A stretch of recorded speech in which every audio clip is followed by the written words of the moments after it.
Tinuod ba nga adunay tawo nga gasudlan daw sa Santo Niño? Salamat.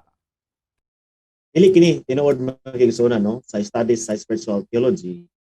Never nga ang Santo Niño mosulod kini sa lawas sa tao. Labi na gyud nga Ginoo karon kanaman say body asad say soul dito sa langit no. So dili siya mosulod nga ang body lugar mosulod og laing body no, ang lawas mosulod og laing lawas.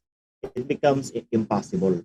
So muna nga bantayonon kini pagayo tungod kay nakita no sa labi na gyud sa study sa exorcism nga ang demonyo usab mag-act like Santo Niño.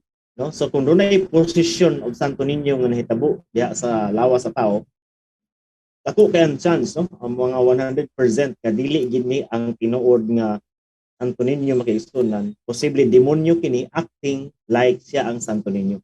So ang ngayan nga iadto kini sa atong exorcist like si Father John Balsamo o ikonsulta kini sa pari para nga mahatagan og ego ang sakto nga pag-ampo makiigsunan.